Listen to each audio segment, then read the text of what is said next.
It sounds so simple as you were explaining it. Like you said, you wrote the business plan and then you said, you know what, I'm just going to do this. Like it sounds like you have such a driven go getter attitude, which you do.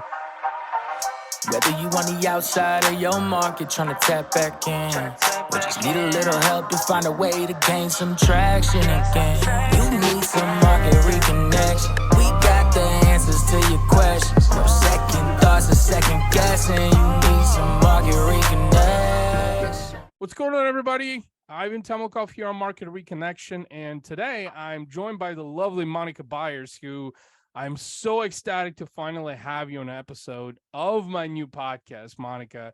And with that being said, let's start with, introduce yourself and tell us a little bit about yourself. Hi, Monica Byers here. So I own a trucking company here in SoCal. I have 125 trucks on my fleet, and we are just moving and shaking over here. Very cool. Very cool. Well, that was very short and sweet. Straight to the point. I love that. But I know there's more to your story, and we're about to unpack more of that, which I'm very excited about. But let's talk about what enticed you to want to start this business in the first place. Let's talk about, like, did you just wake up one day and said, hey, I think I'll start a business because it just seems like a cool idea? Give us kind of the backstory behind that. Yeah, it didn't quite come down like that, but actually, I know you know me pretty well, but when I went to college, I had written an article. We had to write a business article, for a business class that I was in, and I actually wrote in this article, or not an article, but a whole business plan about being a woman in the trucking industry and starting my own trucking company. And so it kind of, I wrote this and then it evolved into that. So it was kind of one of those things where I was working as a broker for a large company, and we were an agent for this company, Landstar, and was there for since, I don't know, 11 years or so. And there was kind of a need for trucking in my space because there were some carriers that weren't doing a good enough job for me.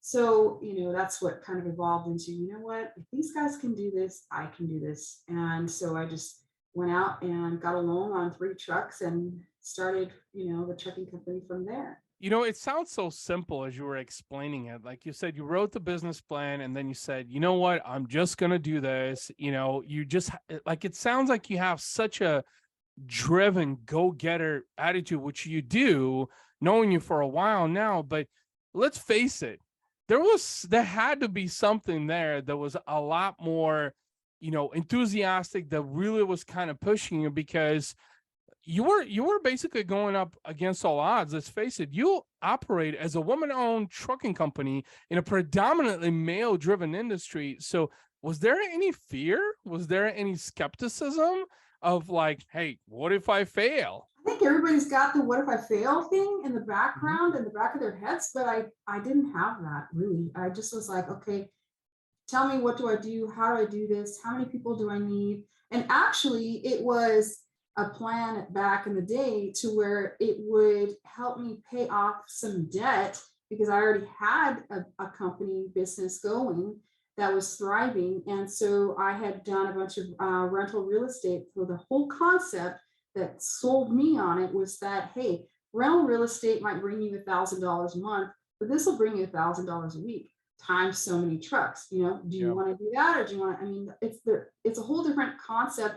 And real estate has a whole different tax benefit than trucking, because this is it. And real estate is passive and this is active. So, I knew it would be a hustle. And then after I kind of got a taste of it, I was like, okay, so owning these trucks would pay off my debt on my real estate, which would then, the concept was triple my income, but then my life imploded personally. And, so I just ended up with a trucking company in the end. And, I still am happy that I'm in this business. So you actually crunched the numbers behind it too, to realize that, hey, this sounds like a great idea, but in the reality of things, this great idea is going to make me some money.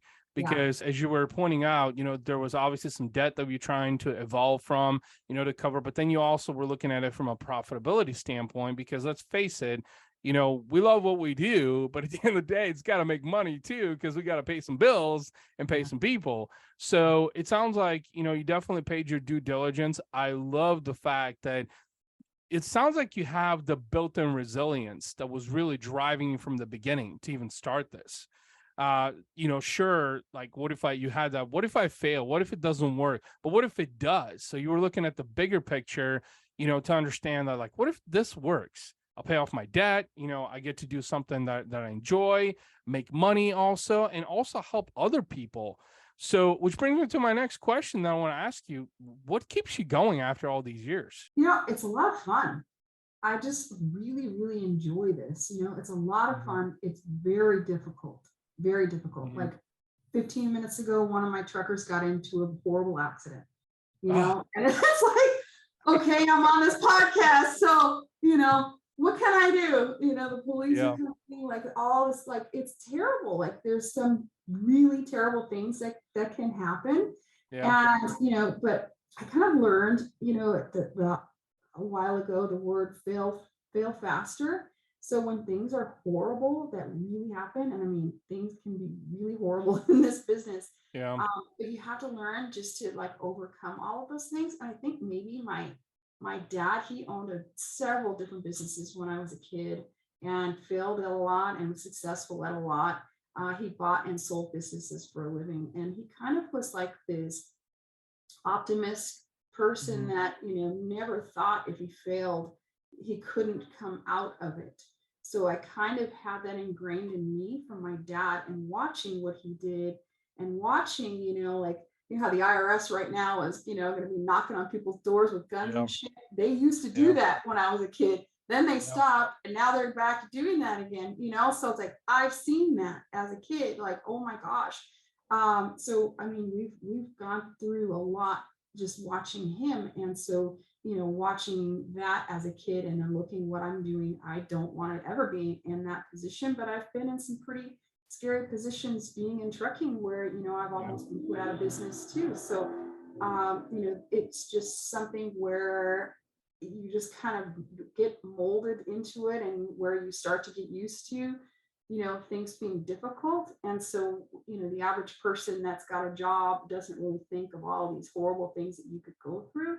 But you just kind of learn how to adjust and adapt to that, and know that Yeah. it's not the end of the world. You got to still keep moving forward, because if you don't move forward, you're going to be stuck way back in the dust with everyone else moving forward, and you've got your pity party on. You can't have that. You have to just keep Yeah. waking up each day and be like, all right, today I'm going to attack X, and then you just keep moving on that, to advance your life, and want to go towards your dreams. That is so powerful, and I want to latch on something that you mentioned, because you talked about how your father, bought and sold businesses for a living.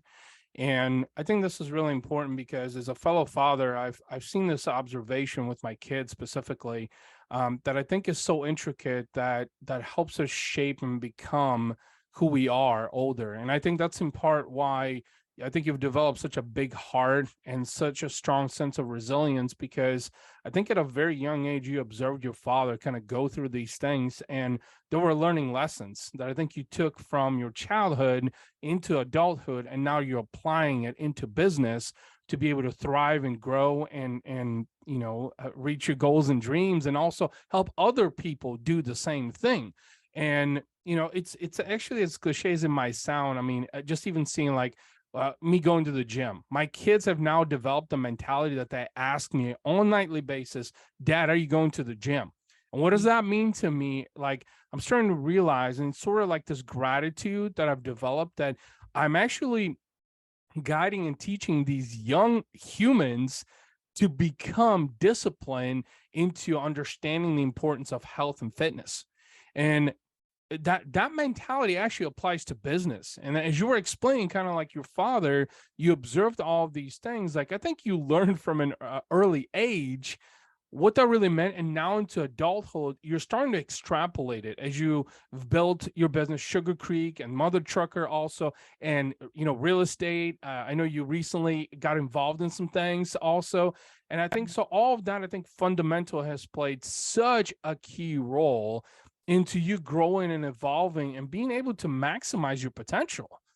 And I Mm. think a lot of people don't understand that. So I think your father, it sounds like, has played a really intricate role in your life on really kind of setting the precedence for who you've become as an adult, and not just you, but how you've impacted the lives of many others, and being able to translate and basically convey and communicate that mentality of discipline and resilience and hard work and work ethic also, because all of that is ultimately what your company Sugar Creek and Mother Trucker does. That's how you operate on strong core values and strong ethics, right? Right, right. Which brings me actually to the next question, which I'm really excited to ask you, because you kind of touched upon it. But what advice would you like to share to other aspiring entrepreneurs, business owners, on how to tackle difficult times? Let's talk about the difficult times. How does Monica approach difficult times? It's kind of like you said, we touched on it already. You really, really have to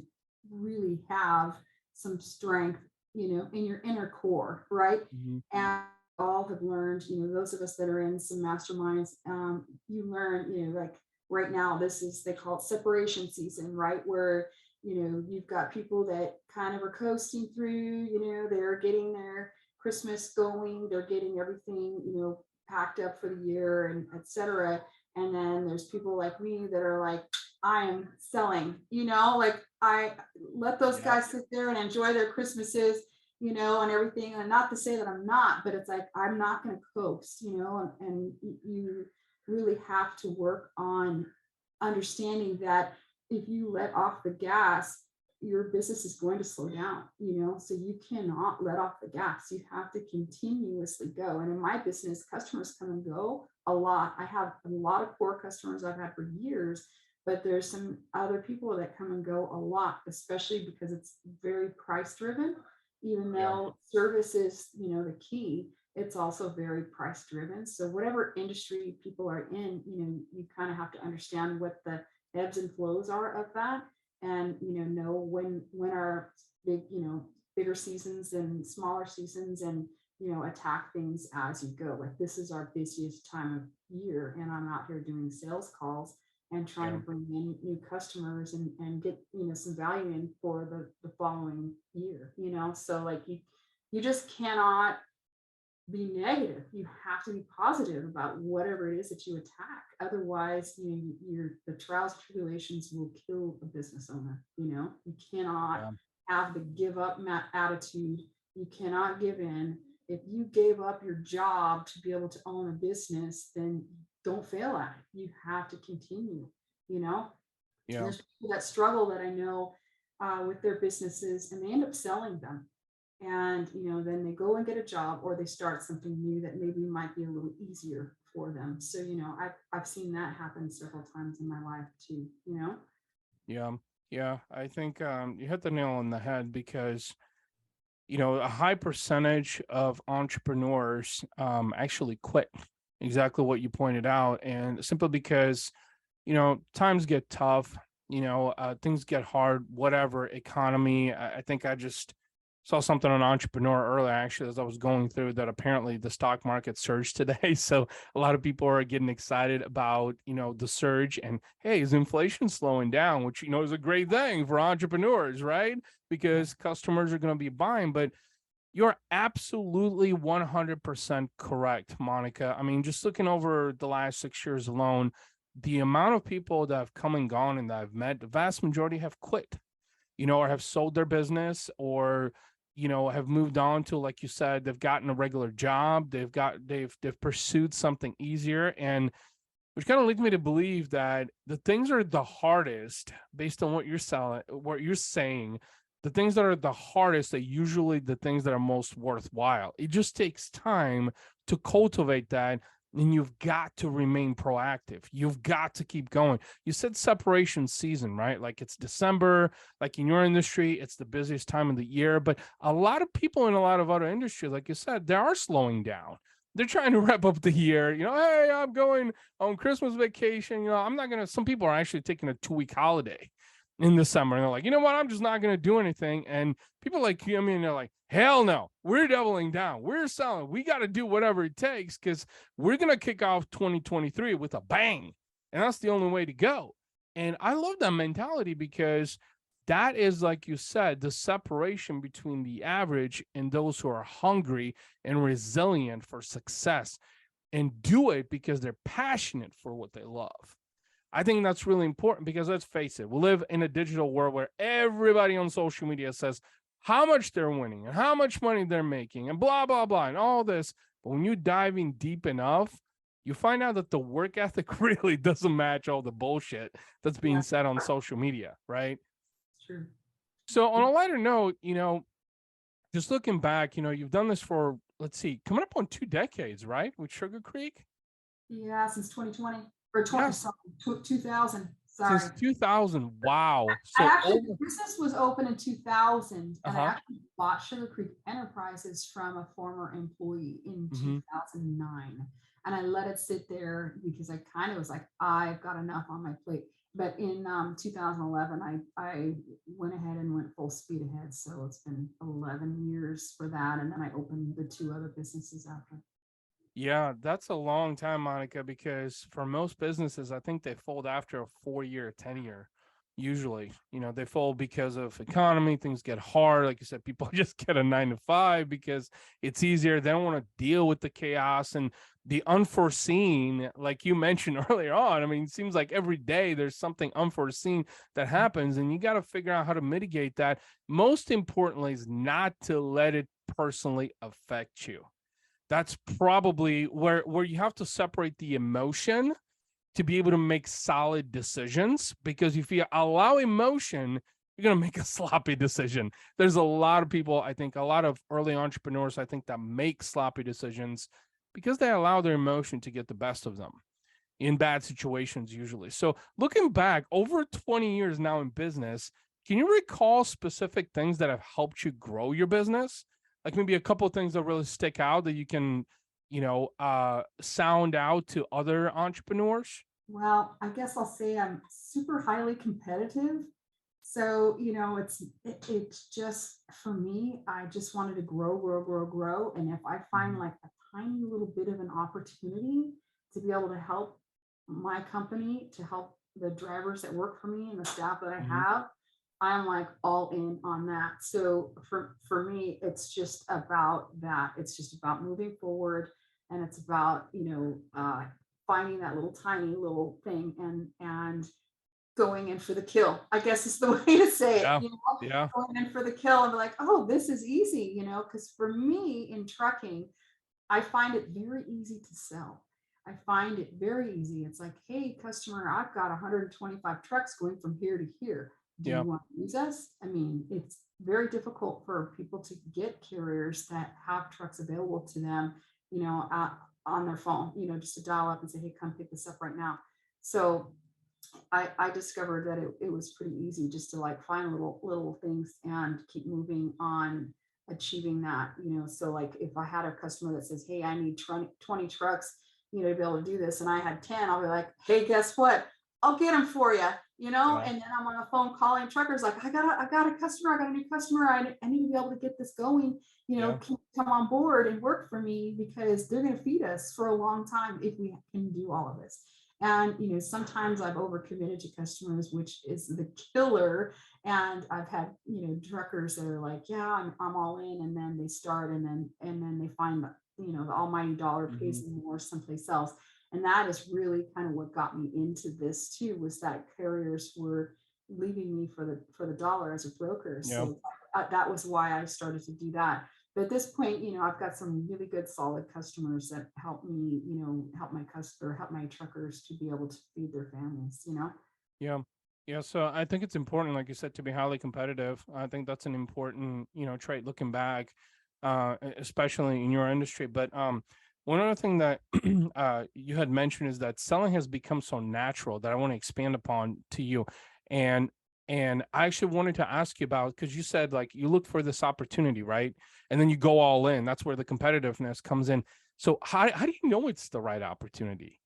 Like, Like, It's how do you, what do you look for? Like, how do you know, okay, that's the opportunity, I'm going to execute it, I'm going to go on new customer? Like, is it your intuition, or like, how do you know like that, like that's the right opportunity?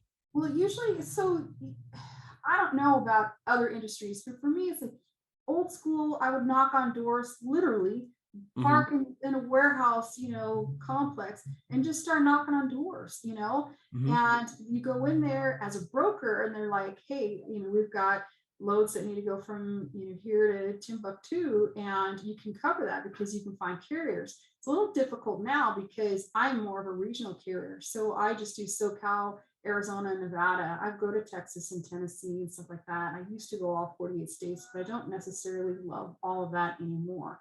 So I kind of stuck with the regional stuff, so you do knock on doors and you're like, hey, I've got trucks going from here to here. And they're like, well, we need to go, to a different place you're going. And you're like, okay, sorry, so sometimes it happens, but usually anymore, like I haven't really had to go out and knock on warehouse doors because I've built myself, over the years, all these customers. So it's like I basically just say, hey guys, I got trucks, what have you got?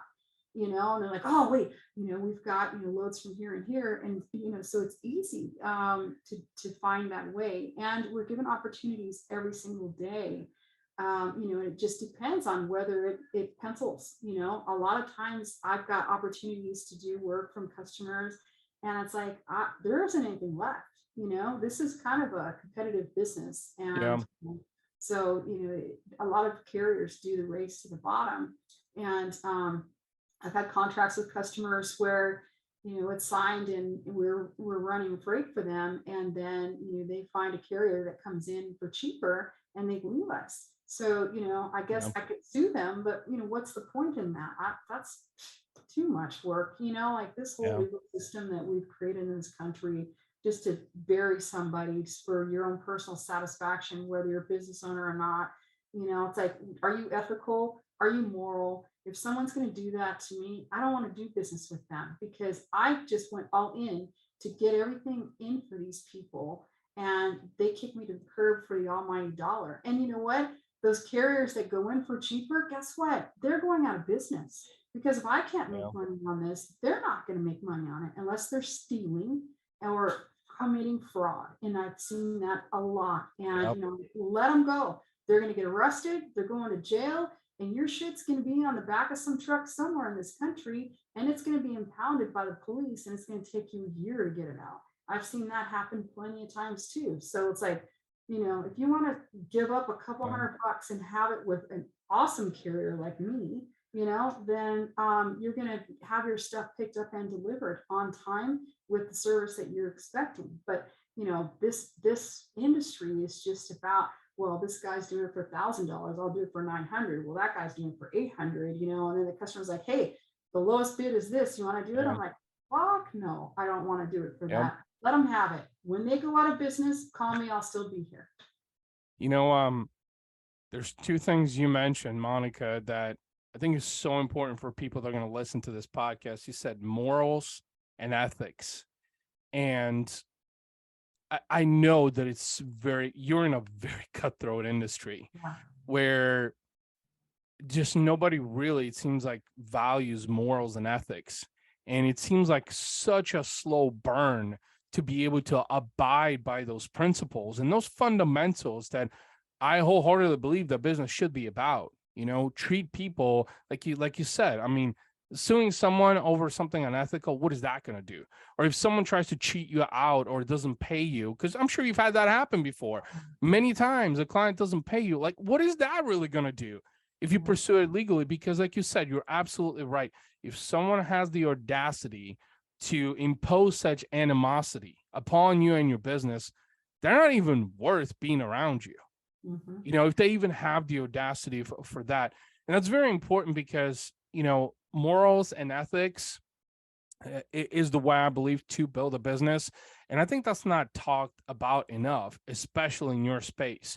And I think, you actually give a lot of hope to a lot of people who are going to listen and watch this to see that, hey, if Monica could build, let's see, Sugar Creek is what, an $18 million business now as of 2022, I believe. We are hitting there, yes. Yeah, about $18 million in revenue. So to put that into perspective, if you can build an $18 million business 20 years in with strong morals and ethics, then people can do it. And actually, that is, I think, a huge differentiating competitive advantage that you have. Because as you said, you have customers have come and go, but your most loyal ones are the ones that have stuck around. Yeah. And they're the ones that are worthwhile. Those are the ones that you ultimately want to do business with because they understand morals and ethics. You know, they understand the importance of, you know, what that means and how it abides by business. So that's really important. I want to touch upon the morals and the ethics that you talked about, which brings me to the next question. You know, are there any specific traits that you think every modern entrepreneur should be equipped with for success? That's a good question. Any traits? I would imagine, I think we keep talking about the same thing. Like, you really have to continue to have the trait of, I am not giving up. You know, I'm not giving up. I am going to be all in, and this is me. This is what I want. And you cannot give up. And people who do, you know, like they say, what is out of the business entrepreneurs, that the top 1% of business entrepreneurs are, you know, not only are they the top 1% earner perhaps, but they are also, you know, 1% of people continue their business. 1% out of all business owners that want to continue their business, 1% of 99% survive, you know, because people give up. So I'm always talking about don't give up, because, you know, you don't know. Like my dad used to say, you know, failure is a winner is a failure who tried one more time, you know. And I think that was pretty interesting. I just ran across someone else that had posted it the other day, and I just feel like it's so important for people to realize that they have what it takes. They just have to unpack it inside their head to be able to be successful, and forget listening to anyone who says that you are not going to be successful. Look at Colonel Sanders. Look, I mean, we know all these people that, you know, in their 60s, I'm in my 50s, you know, it's like, I'm not giving up, you know. On the flip side of it, what am I going to do for a living, right? When things were really terrible and people told me to just go out of business and go bankrupt and go get a job, I'm thinking to myself, what kind of employee am I going to be? I haven't had a job since the early 90s, you know, so nobody's going to want to hire me because I'm a business owner. I have a different outlook on the way business should be run, and working for someone else, they may have a different set of you know, a mindset than what I would have for my business, you know. And so I feel like for me, I cannot give up, and I feel like other people should understand that they cannot give up, and don't give in to people that tell them that they're not going to amount to anything. And a lot of people that I know that hear that they're not going to amount to anything, that fuels their fire. And there are these uber successful people that don't give up. They will not take no for an answer, and they are going to get their share, their lion's share, and then some. And hopefully their competition feels like that about themselves, and they just, you know, go in there and grab that business from those people. I've done that before too. What you just said is, so I think when you were saying, what am I going to do? Quit and then go get a regular job.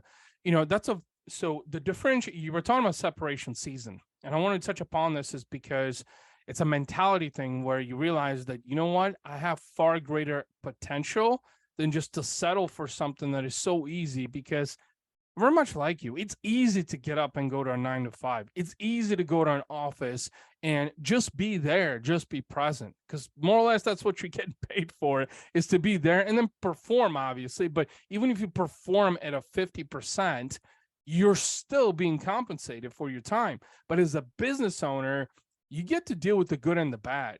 You get to deal with payroll. You get to deal with, you know, expenses. You get to deal with, you know, revenue, you know, expenditures, all of these things that control the direction of your company. And a lot of people don't understand like how stressful that is every month, because it's not just about you, but you're 125 trucks I think you had mentioned this not too long ago on your social media, that you're also supporting families. So you have people who depend, your truckers who depend on you to be able to put food on the table for their families, for their wives, for their kids. Like, Yeah. that is so powerful. Yeah, everybody's got, a wife and 2 kids, so it's about 500 people. So, if you make a wrong decision as a business owner, you have affected all of these families, these kids, their Christmas, like all of that. So you have to really be strategic and understand, what it is that you're facing as a business owner, as you start to hire people, the lives that you affect when you do make really good decisions or bad ones. Let's talk about something a little bit more upbeat. I want to talk about, how does Monica celebrate her wins? How do you celebrate? So you just got a really big customer, right? Or something great happened today that, let's say your past week has just been total shit. And it seems like, like you said, something happened to a truck, or it seems like that's an everyday thing almost for you, or at times it seems like, but how do you celebrate wins? Like, personally, professionally, how do you celebrate those wins? It's interesting, excuse me, because as a business owner, I can't even, how do I tell this to you? When business owners have wins, sometimes their employees don't understand those wins.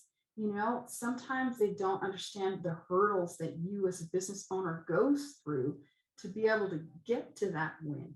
A win when I was first starting was, when you own a business, you are the person who gets paid last. So you get to pay all your staff, you get to pay your payroll, pay your bills, pay your utilities, pay your rent, pay your mortgage, pay everything. And if there's something left for you, that's fantastic, and for years there was $20 or $5, and I was like, okay, yay for me. How am I going to make this work, right? Yeah. So you start to learn your wins are so small sometimes. And every Friday I pay everybody, and when there's money left over for me, I'm like, yeah, that's a win. Every week it's a win. Thursday night, all the payroll goes out, and it's like, this is how much is left. Woo, that is a win. And it's hard to really celebrate. I've gotten times where I'm like, oh my gosh, I have done millions of dollars in business.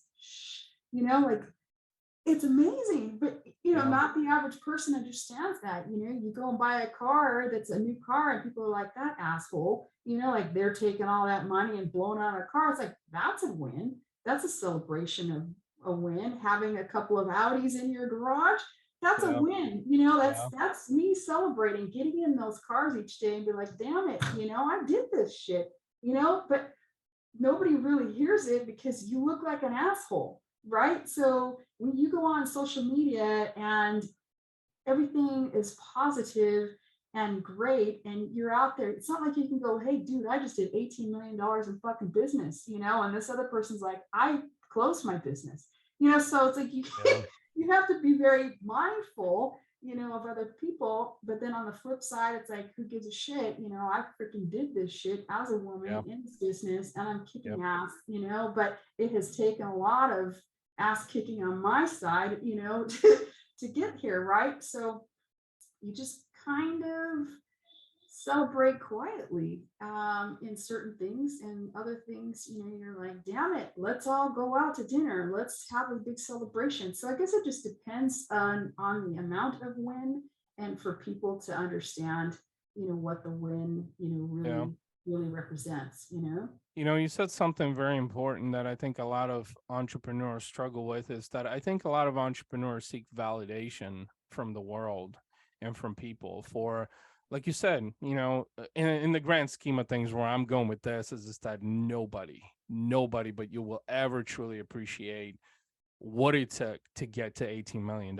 Nobody will, because you were the captain of the ship the entire time, and you had to make the good and the hard decisions equally. So it was very dependent on you. And I think a lot of entrepreneurs seek that validation because they feel, and I think in part it's because it's a human trait. As humans, we also look for validation to say that, hey, Monica, congratulations on $18 million. But does Monica really need a congratulations, knowing that, you know what, I did everything? You know, I worked my ass off. I worked long days. I had to make hard decisions. I had to hire and fire people when I needed to. I had to spend money when I didn't want to spend money on repairs, on buying new trucks, on investing, when the rest of the world's like, Monica, stop. You're crazy. What the fuck are you doing? You know, and you just went all in. And I think that's really important, is because I think you're truly the only person, at least I believe, that you're the only person who will truly admire and appreciate what it took to get from 0 to 18 million. These guys that are my competition don't even know how many trucks I have. I guess they'll hear it today, right? But they don't know how many trucks I have. They don't know how much I've done in business. And I'm very hush hush about that, because I just want to stay in my own lane and celebrate everything myself with my people that are on my team. You know, nobody else needs to know any of this stuff, because it's hard for people to fathom, especially being a woman. You know, they're like, you know how many people have tried to hurt me with, you know, a weapon? So it's like, you know, yeah, I've got a beautiful car parked outside. I got people hating on me for that. It's like, you don't even know the half of it. You know?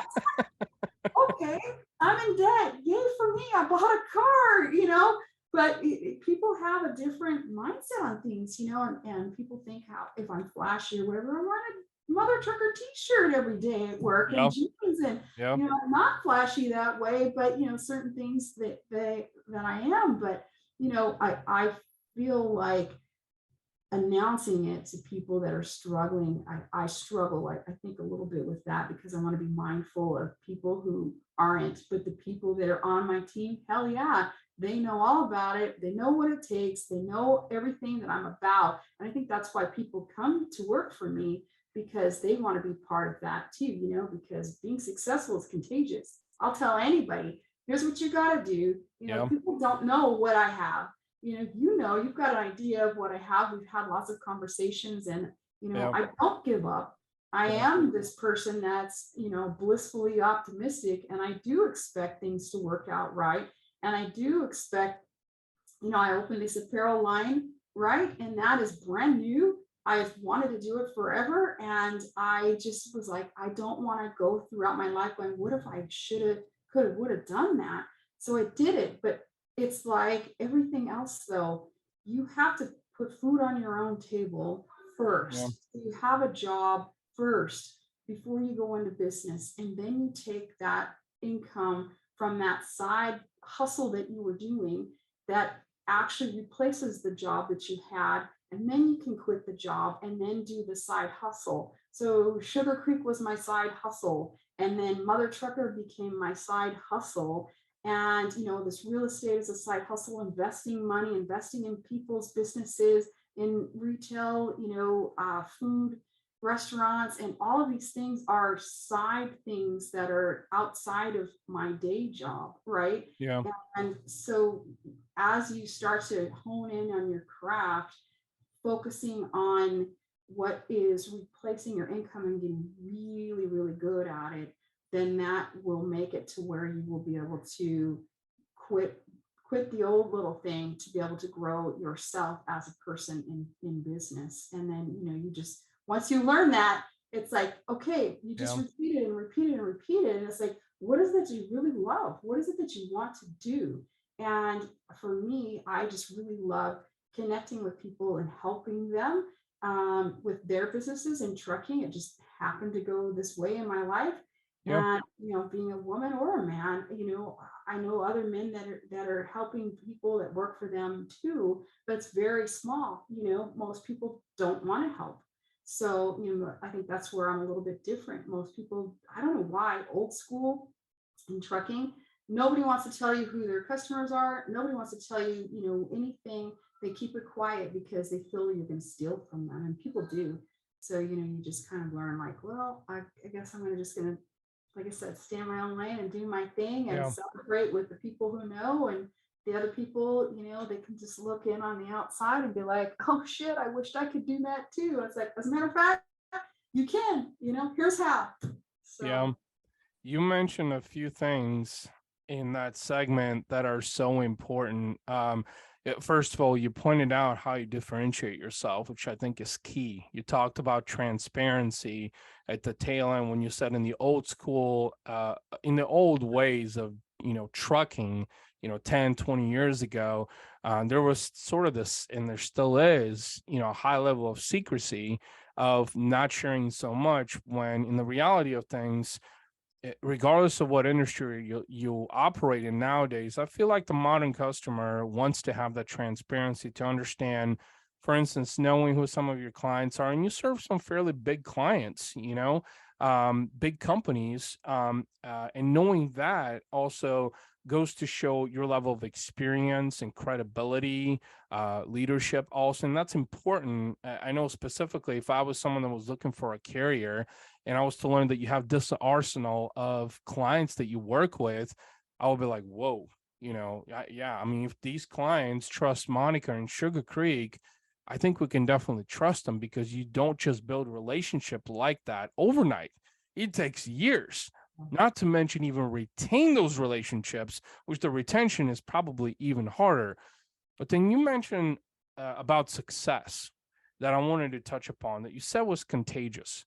I think there's a lot of people, like you said, I don't want to impose and I want to be mindful of people who are struggling. But the reality of things is, if you're struggling and you're trying to help someone who is struggling, if they don't look at it from a standpoint that Monica wants to help me and Monica has a track record of building a successful business, multiple businesses, and she has a track record of continuously helping others, why wouldn't I want to embrace that?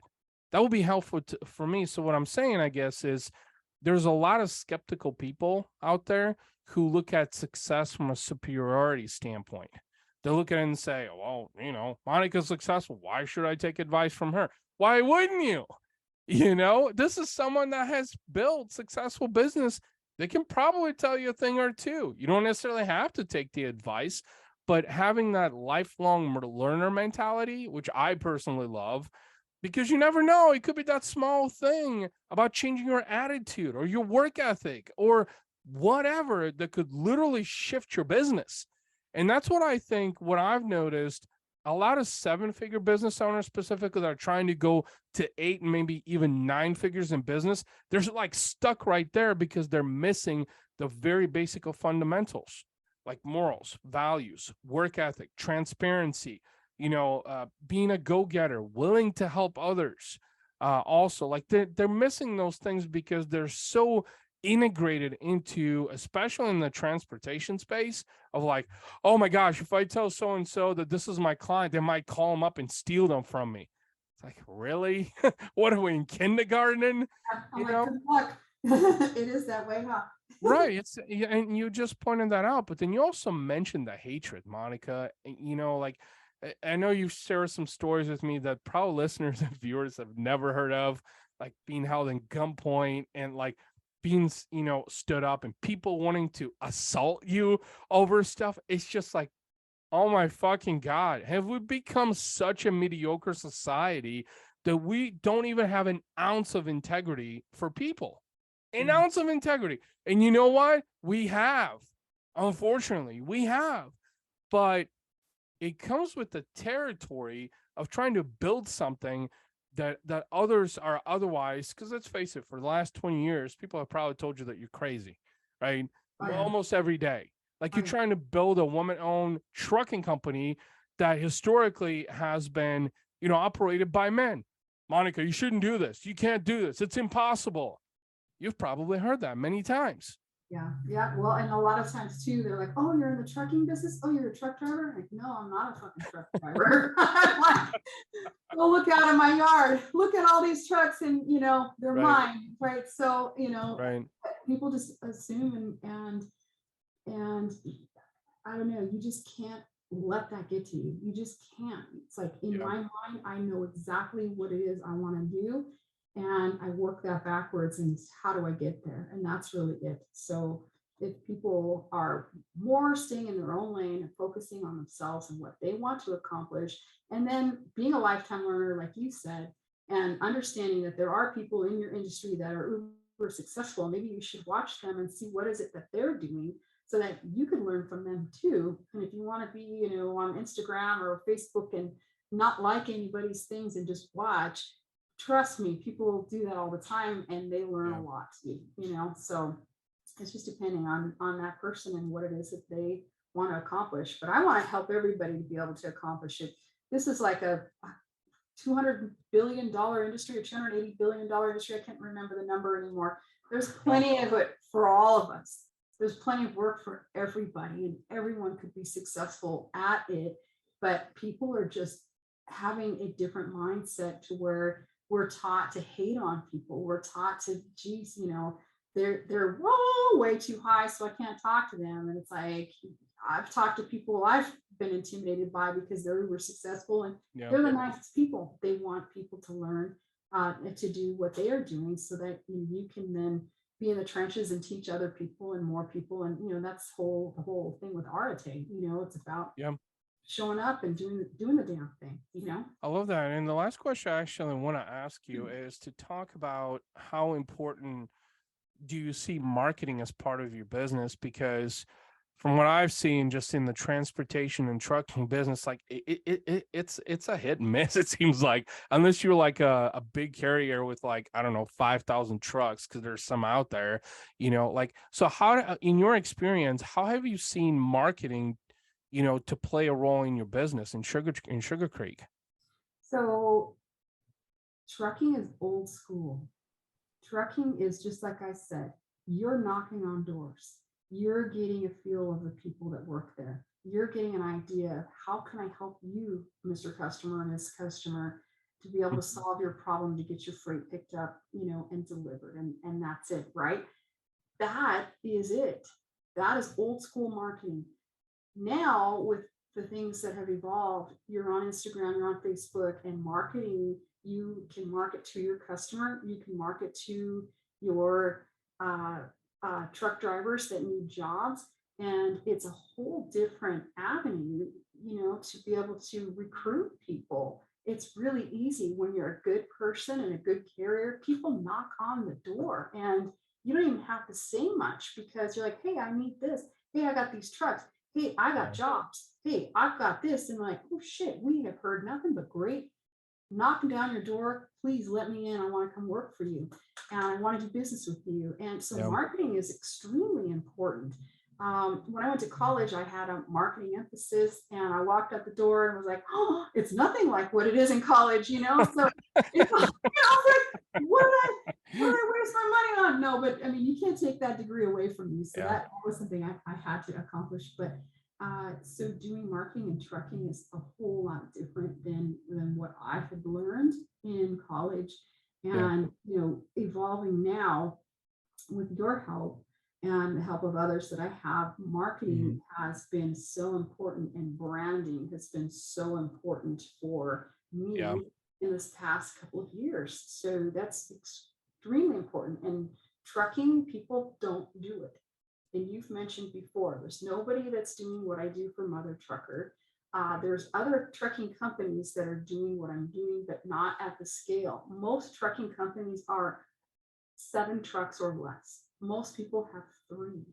So I've got 125 and growing. And it's something where you have to just recognize you've got customers that you can fulfill their need, and truckers that can fulfill their need, and put them together, and you've got yourself a great business.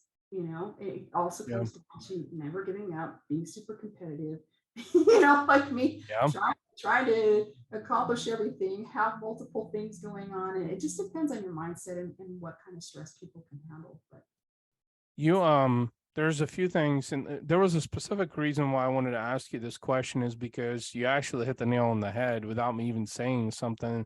The importance of modern marketing in your space, in the trucking industry specifically, largely because of proximity and reach, that you can reach people a lot faster, a lot quicker. Like you said, in the earlier days, it was door knocking, which to some extent that still works, but it's a lot of effort. It's a lot of time. But when you think about it digitally now, you can still reach people. And if you have strong values and strong work ethic, you actually attract people, whether it's employees or customers, because they see how you present yourself. out there. They see the messaging that you share, like you said, Instagram, LinkedIn, Facebook, and even now with the boom of Twitter, of what Elon Musk is doing, completely flipping that thing upside down. And they're even talking like actually over the next couple of years that, because he's kind of taking a business model from what I was doing some research on, that there's an app that's widely used in China that's actually a mixture of all the social networks. It's got video, it's got conversation, it's got the work aspect of it. You can upload longer videos, and he's like infusing some of that into Twitter, which what is that going to do? It's going to boost usage. It's going to drive more people. It's going to attract more people. But back to the marketing point is, I think there's so many. So I think when I was doing the research, I think 90% of the trucking companies in the United States have 20 trucks or less. So you're kind of in the middle with 125 trucks, and there's only a couple of companies that have somehow sustained over the last 40, 50 years. They have a couple of thousand trucks. There are some of the bigger carriers, but so the marketing aspect is really important because, for one, positions you as a disruptor, like you said, with Mother Trucker and Sugar Creek, you're doing things that nobody else is doing. And that's attracting more people towards you because you're doing different things. It's kind of like 15 years ago when Elon Musk was like, electric cars were going to be the next big thing. And I know that you recently ordered your semi truck, which I know you're ecstatic about. That's going to completely disrupt the trucking industry. I think I did some research, and I don't know if I share this with you, but that semi will charge from 0 to 80% in 25 minutes so at 80%, it's 400-mile range with an 81,000-pound load in the back. That's how far you can go. Just imagine. So what? The price of diesel in California is what, $78 right now? Right? No, it's actually under $5 now for diesel. It came down significantly. Wow. Yeah. That's a significant drop. Yeah, it's huge. But even still, the rest of the country is still under $2. So we're still more than double what the rest of the country is. But saving that, and then companies that get the Tesla, you've got to do the installation, you've got to get the approval from the city. Like, I've already gone through all of the pre-steps to be able to do it. And now I'm just waiting for that to come in. And once it does, it's going to be significant for anybody in this business that does local. So if you're running, the average trucker can drive 650 to 750 miles, depending on the speed and the states they're going into. And a Tesla will stop them in their tracks because you have to recharge it. And I don't think the infrastructure for the charger is the same as what the cars are. So they're going to have to install those in all the truck stops, I would imagine, or something. So still so new, but it still is exciting. The truck fits one person.